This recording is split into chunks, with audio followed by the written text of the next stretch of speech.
안녕하세요. 오늘도 사연살롱을 찾아주셔서 감사합니다. 남들은 퇴직을 준비할 나이에 꿈을 이루고자 대학원에 진학한 40대 여성이에요. 얼마 전 읽은 책에 이런 글귀가 적혀 있더라고요. 과거의 잘못을 단죄하지 않는 것은 미래의 범죄에 용기를 주는 것이다. 이 글귀를 읽고 저는 용기를 얻었어요. 내 인생을 날로 집어먹은 한 인간에게 처절한 복수를 할 용기를 말이죠. 한때는 저에게도 청운의 꿈을 안고 야심차게 유학길에 올랐던 시절이 있었어요. 교수가 되겠다는 꿈이 있었거든요. 남들 앞에서 꺼내기 창피한 얘기지만 저희 집안은 대대로 돈만 있었지 공부 쪽으로는 성공한 사람이 없었어요. 집안을 통틀어 그 흔한 4년대 대학을 나온 사람이 저밖에 없을 정도로요. 그런 집안에서 명문대에 입학한 저는 별종이자 가문의 영광이었어요. 그렇다 보니 저희 부모님은 물론이고 집안 어른들도 저에 대한 기대가 상당할 수밖에 없었죠. 저 또한 기대에 부응할 자신이 있었고요. 저는 모교에서 학사 학위를 딴 뒤 지도교수님의 조언대로 독일로 유학을 떠났어요. 지금은 독일도 무료 학비 제도가 많이 달라졌다고 하지만 제가 유학을 떠날 당시만 해도 독일은 모든 유학생에게 학비가 무료였기 때문에 돈 없는 학생들에게는 천국과도 같은 곳이었죠. 그렇다고 해서 제가 돈 때문에 독일로 유학을 떠난 건 아니었어요. 앞서 말했다시피 저희 집이 돈은 좀 있었거든요. 가족들의 환송을 받으면서 자신만만하게 떠난 유학길이었지만 막상 도착해보니 뭐 하나 순탄하지 않았어요. 특히 독일 대학에 들어가려면 독일어 시험을 패스해야 되는데 어학 비자가 2년밖에 안 나오기 때문에 2년 안에 반드시 시험에 패스해야 했죠.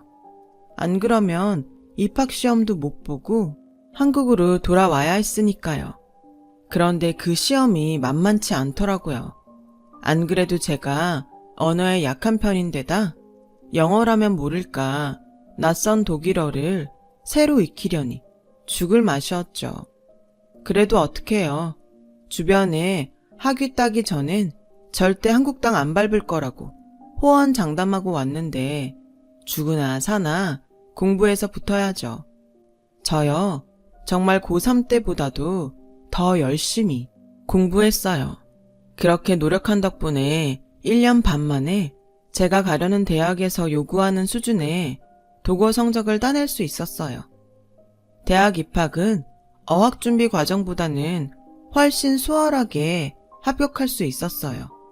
이렇게 쉽게 합격해도 되나 싶었는데 나중에 보니 독일 대학은 입학에 비해 졸업이 엄청 힘들더라고요. 우리나라와는 정반대였죠. 그렇게 입학의 기쁨도 뒤로 하고 학위를 따내기 위해 이제 막 공부를 시작하려는 그때 저에게 예상치 못한 일이 생겼지 뭐예요. 공부에 박차를 가하기도 전에 어이없게 사랑에 빠지고 만 거예요. 하지만 모든 사랑이 시작될 때 누구나 그렇듯이 제 눈에는 그 남자 외에는 아무것도 들어오지 않았어요. 콩깍지가 제대로 씌인 거죠. 그 남자는 저와 같은 한국 유학생으로 집안 형편이 어려워서 독일로 유학을 온 케이스였어요. 홀어머니 밑에서 여동생 둘과 자란 그는 성공해서 가족들을 책임져야 한다는 사명 같은 게 있는 남자였어요. 한마디로 개천용 스타일이었어요. 그는 언제나 강의가 끝나기 무섭게 제일 먼저 강의실을 빠져나가곤 했어요. 처음엔 왜 저러나 싶었는데 알고 보니 학교 근처 펍에서 서빙 아르바이트를 하고 있었더라고요. 공부만 해도 벅찬 유학생활 중에 말이죠. 그렇게 번 돈으로 생활을 하고 심지어 일부는 한국으로 보내더군요.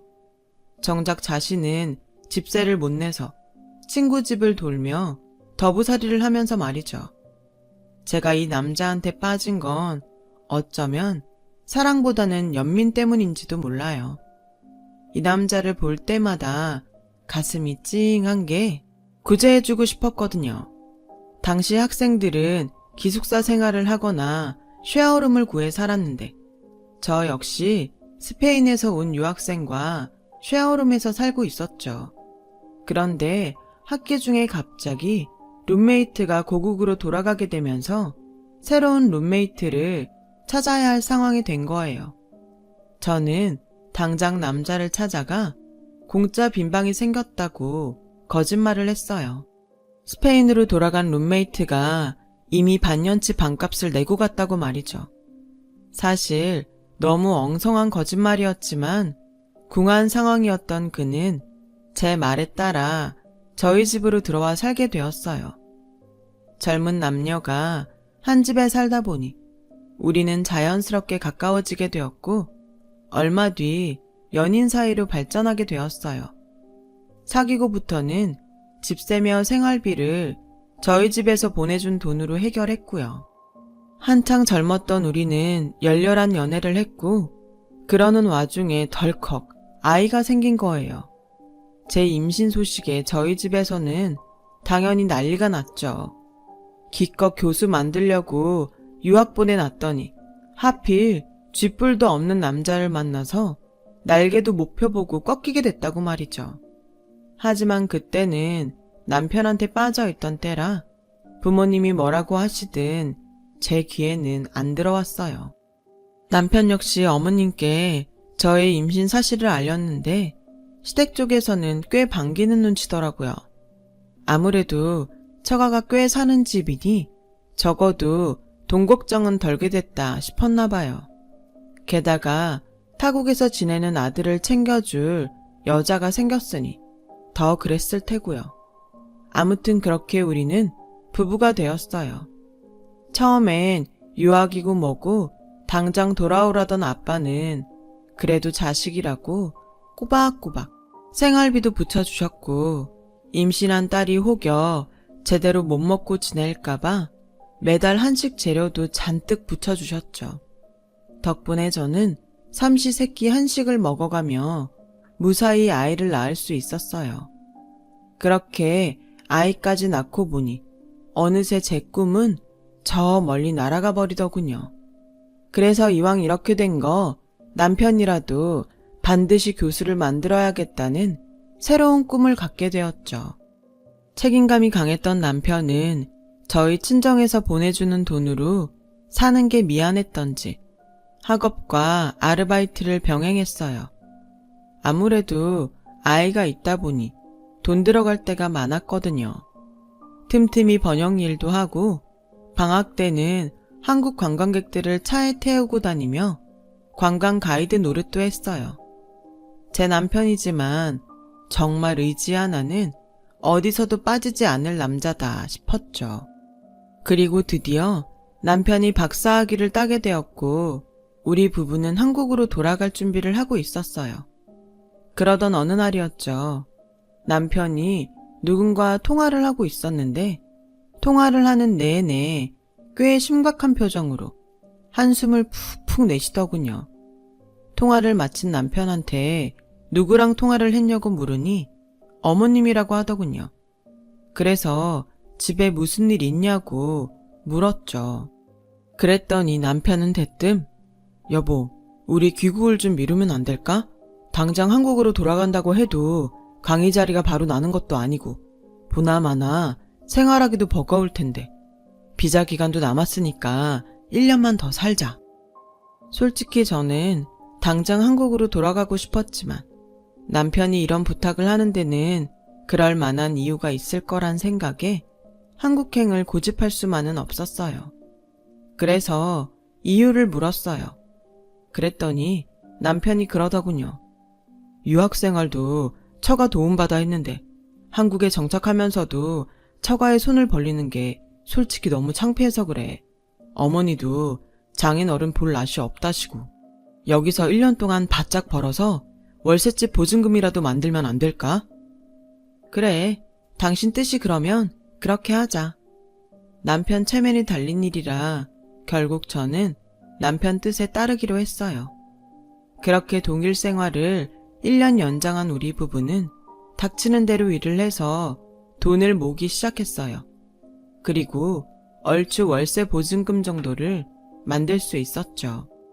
사실 그럴 수 있었던 건 남편 몰래 친정 엄마가 매달 보내준 생활비 덕분이었지만요. 그렇게 1년을 더 독일에서 보낸 우리는 다음에 한국으로 돌아갈 수 있었어요. 한국에 돌아와서는 한동안 친정에서 지내다가 월세집을 구해 이사를 했어요. 이때도 친정 부모님께서 남편 몰래 돈을 보태주셨고요. 그렇게 독립을 한 우리 부부는 당장 생활비를 벌어야 했기에 급한 대로 번역 일을 찾아서 했어요. 그러는 중에도 남편은 지도 교수님과 학부 선배들을 찾아다니며 강사 자리를 알아보기도 했고요. 하지만 한 해에 대학에서 배출되는 박사학위 소유자가 몇인데 자리가 쉽게 나겠어요. 한 1년간은 농부가 씨 뿌리는 심정으로 결혼식장과 장례식장을 쫓아다니며 교수님과 선배들한테 얼굴 도장 찍기에 바빴죠. 그렇게 시간과 돈을 들인 덕에 남편은 경기권에 있는 대학에 시간 강사로 나가게 되었어요. 하지만 강단에 서게 됐다는 기쁨도 잠시, 통장에 찍힌 월급을 보고는 좌절하지 않을 수 없었죠. 이건 뭐 패스트푸드점 알바생보다 못한 벌이었으니까요. 거기다 경기권이라 차를 끌고 다녀야 해서 유류비도 장난이 아니었거든요. 그래서 저는 친정 부모님께 아이를 맡기고는 본격적으로 구직에 나섰죠. 안 되면 설거지 알바라도 할 생각으로요. 엄마는 그러지 말고 남편이 전임자리 얻을 때까지 아빠 도움을 받으라고 하셨지만 벼룩도 낯짝이 있지. 우리 부부 유학생활도 부모님 도움으로 했는데 더는 낯뜨거워서 손 못 벌리겠더라고요. 그러던 차에 선배가 하는 학원에 강사 자리가 났다고 해서 저는 당장 출근을 하기로 했어요. 제가 학원에 나가는 시간에는 남편과 친정엄마가 번갈아 아이를 봐주었어요. 그러다 남편이 강의 나가는 대학이 몇 개 더 늘어서 아예 친정의 아이를 맡기게 되었죠. 부부가 양쪽으로 벌어들인 덕에 조금씩 생활은 안정을 찾아갔고 월세집에서 전셋집으로 이사를 할 수 있었어요. 그러는 사이 우리 아들은 초등학교에 입학을 하게 되었고요. 그러던 어느 날이었어요. 남편이 술에 취해 돌아왔더라고요. 표정을 보니 밖에서 무슨 일이 있었던 게 분명한데 통 말을 안 하더군요. 그렇게 며칠이 지났는데 뜬금없이 남편이 그러는 거예요. 나 그냥 다른 일 알아볼까? 시간 강사 해봐야 돈도 안 되고 전임 된다는 보장도 없는데. 그게 무슨 소리야. 그동안 고생해놓고 이제 와서 포기한다고? 안 돼. 내가 누구 때문에 공부 포기했는데 당신이라도 교수 돼야 내가 덜 억울하지. 당신 무슨 일 있지? 숨기지 말고 말 좀 해봐. 그제야 남편은 며칠 전 있었던 일을 얘기했어요. 학부장이 대놓고 그러더래요. 자기 딸이 이번에 시집을 가는데 남편이 의사라 혼수며 예단비가 꽤 들 것 같다고요.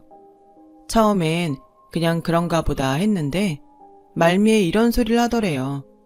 다음 학기에 전임 교수 모집 공고를 낼 생각인데 모르는 사람 들이느니 자기 사람 뽑는 게 낫지 않겠냐고요. 그러면서 처가가 꽤 산다고 하던데 딸 결혼으로 돈이 궁해 그런가?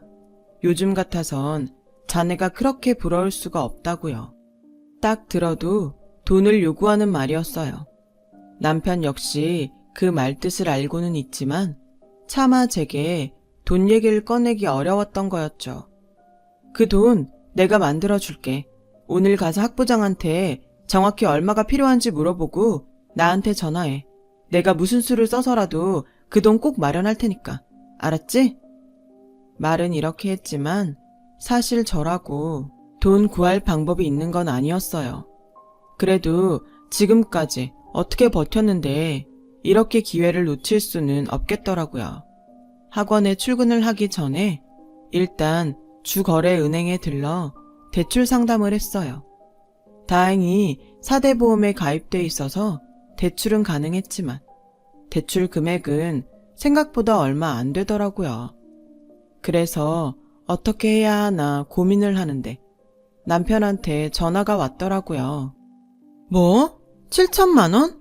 아, 완전 도둑놈 씹보도 아니고 어떻게 그 큰 돈을 바래? 암튼 알았어. 돈은 어떻게든 마련할 테니까 당신은 교수 임용 약속 확실히 받아놔. 순간 눈앞이 캄캄했어요.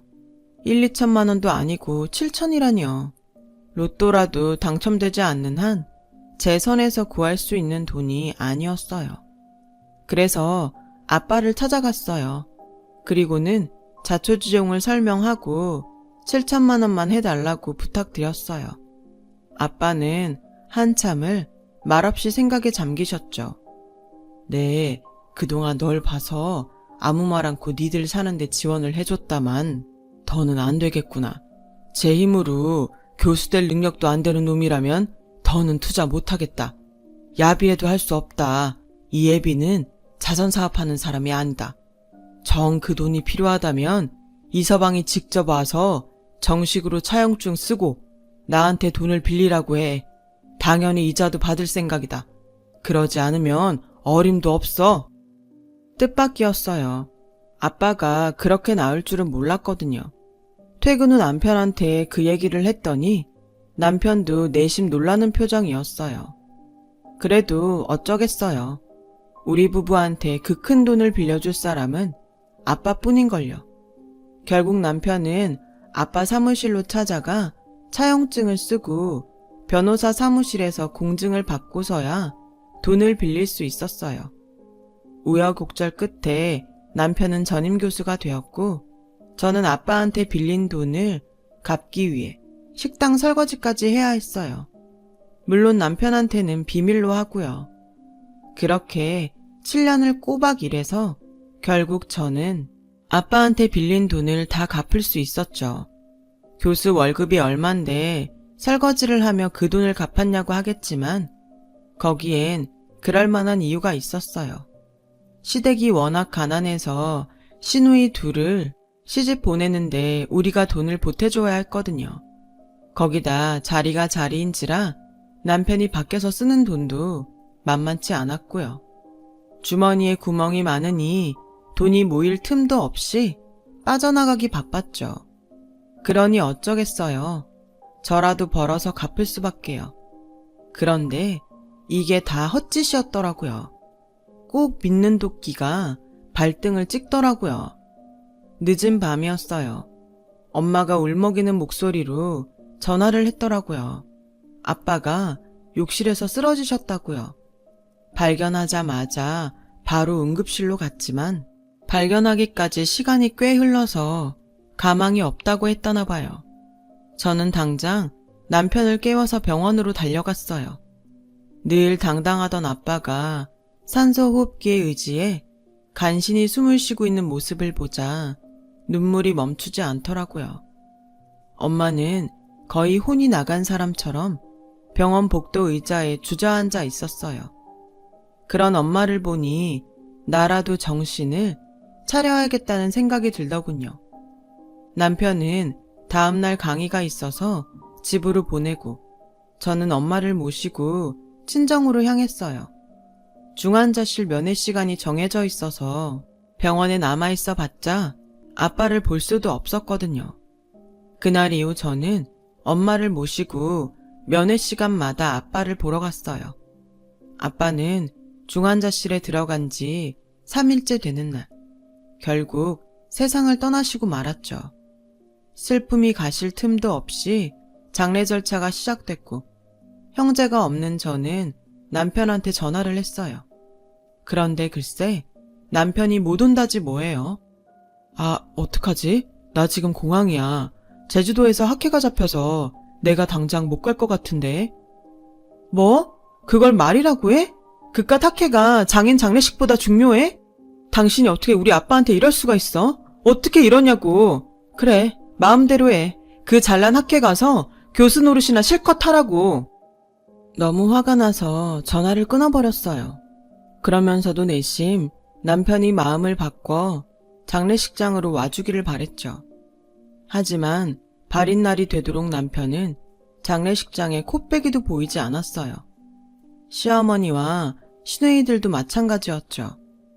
괘씸한 마음을 꾹 누르고 있다가 장지에서 돌아오자마자 남편한테 전화를 했어요. 아예 전화기를 꺼놨더군요.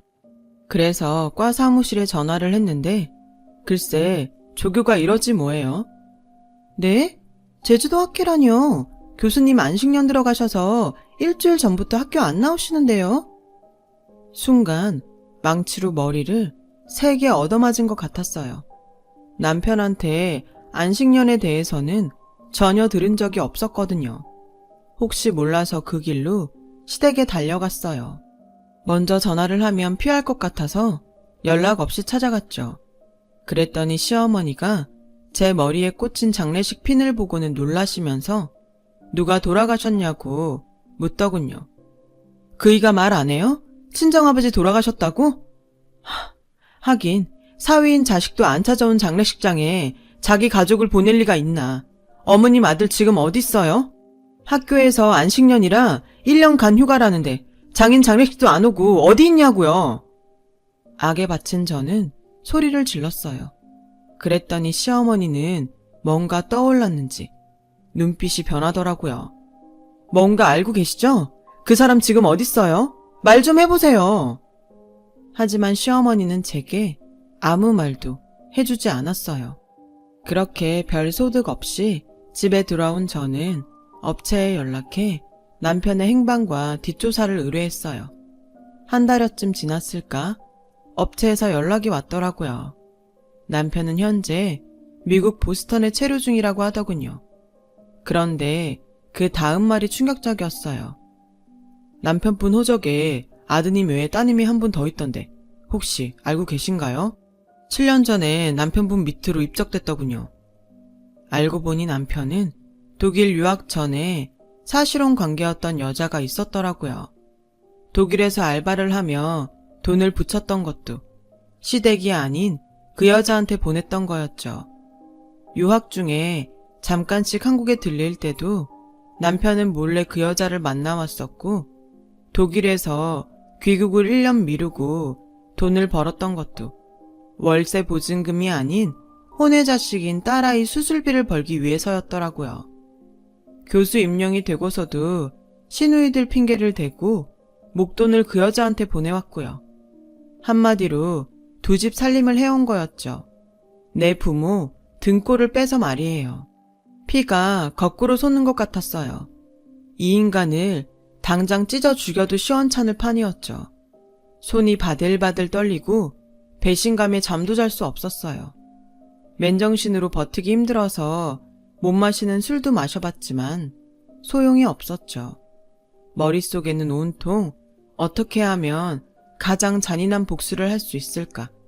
그 생각뿐이었어요. 그렇게 며칠을 침대 위에서 끙끙 앓다가 변호사 사무실을 찾아갔어요. 일단 법적으로 할 수 있는 모든 소송을 진행해달라고 의뢰를 했어요.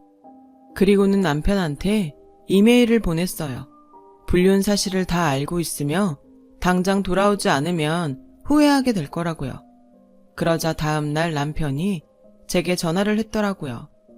저는 일부러 받지 않았어요. 그랬더니 이틀 뒤 바로 저를 찾아와서는 다짜고짜 이혼 서류를 던지더군요. 이미 다 안다니까 긴 말하지 않을게. 양육권이랑 친권 다 줄 테니까 이혼하자. 위자료도 원하는 대로 줄게. 나 그 여자랑 못 헤어져. 당신한테는 미안하지만 당신한테도 이게 최선일 거야. 껍데기만 안고 사는 건 허무하잖아? 아주 뚫린 입이라고 말은 잘한다. 꼴의 교수 아니랄까봐 말빨은 있네. 위자료? 받아야지. 그 전에 빚 청산부터 하자. 아빠 돌아가시면서 내가 몇 가지 유산으로 받은 게 있는데 그 중에 이런 것도 있더라. 7년 전에 네가 쓴 7천만 원 차용증. 너도 참 뻔뻔하다. 돈 빌렸을 땐 언제고 이자는커녕 원금도 한번 안 갚았니? 아주 갚을 생각도 없는 놈이 이자는 7%나 내겠다고 썼더라. 이게 7년 지났으니까 이자가 얼마야? 그 정도는 계산할 수 있지? 일단 그 돈부터 내놔. 참, 그동안 우리 집에서 끌어다 쓴 유학시절 네 생활비며 전세 보증금도 다 털어놓고 이 집 살 때 우리 엄마가 돈 대준 것도 싹 다 적어놨으니까 빼먹을 생각 말고. 근데 이거 저거 다 갚으려면 집도 차도 다 놓고 나가야겠는데 어쩌니? 무슨 소리야. 교수 월급이 얼만데 그 돈은 다 어디다 쓰고? 아, 네 월급? 네가 그동안 니네 엄마랑 여동생들 팔아가며 목돈 챙겨간 게 얼만데 그뿐이니? 교수 품위 유지비다 뭐다? 네 입으로 들어간 돈은 또 얼만지. 따지고 보니까 우리 집 생활비는 거의 내가 번 돈으로 해결했더라. 물론 정확한 계산은 내 변호사가 아주 꼼꼼하게 정리해서 제출할 테니까 걱정 꽉 붙들어 매셔. 아참, 그리고 말이야. 무엇보다 나는 내 인생을 말아먹은 네가 행복한 꼴은 죽어도 못 보겠어. 그래서 받은 대로 돌려주려고. 기브앤테이크는 확실해야지. 그러니까 그 여자 집에 가서 기다려. 기대에 넘치도록 돌려줄 테니까. 네가 원래 거지근성이 충만해서 꽁으로 넘치게 받는 걸 좋아하잖니. 차고 넘치게 해줄게. 기대해. 남편을 내쫓은 저는 그 길로 업체에 전화해 남편네 대학 학과 게시판에 남편의 불륜 사실을 폭로하는 글을 올리도록 했어요. 내연녀가 사는 지역 맘카페에도 그 사실을 올렸고요. 정확하게 내연녀의 이름은 지칭하지 않았지만 그 여자와 그 여자가 하는 피아노 학원을 그 지역 사람이라면 누구나 알 수 있을 정도로 특정 지어서 말이죠. 동네 어디서도 얼굴 못 들고 다니도록 해줄 작정이었죠. 그 효과는 생각보다 빨리 나타났어요. 얼마 뒤 내연녀의 피아노 학원은 학원생 이탈로 문을 닫게 되었고 남편은 대학에서 해임되었거든요. 위자료와 양육비, 저희 친정에서 끌어다 쓴 돈까지 다 합산하니 정말 남편은 맨 몸뚱이 하나 남더군요. 처음 저를 만났던 그때처럼요. 집도 없고 돈도 없고 직업도 없는 남편은 결국 내연녀한테도 버림받았어요. 그렇게 죽고 못 살더니 그들의 사랑은 고작 그 정도더라고요. 이혼을 한 저는 집을 전세 놓고 아들을 데리고 친정으로 들어갔어요. 그리고 얼마 전 모교 대학원에 진학해 석사과정을 밟고 있어요. 이제 와서 교수가 되겠다는 건 아니지만 적어도 후회를 남기고 싶지 않아서요. 그런 제 결정을 누구보다 지지해주는 건 제 아들이에요. 앞으로 남은 인생은 누구누구의 엄마가 아닌 멋진 여자로 살기를 바란다나요? 비록 남자 보는 눈은 없었지만 제가 아들 하나는 기가 막히게 낳은 것 같아요. 그래서 앞으로는 아들 앞에 부끄럽지 않게 당당한 여자로 살 생각입니다. 지금까지 제 사연을 들어주셔서 감사드려요. 당당한 삶을 즐겁게 살아가시기를 진심으로 바랍니다. 여러분, 사연 댓글에 응원과 현명한 조언 부탁드려요. 좋아요와 구독은 저에게 큰 힘이 됩니다. 오늘도 좋은 일 가득하세요.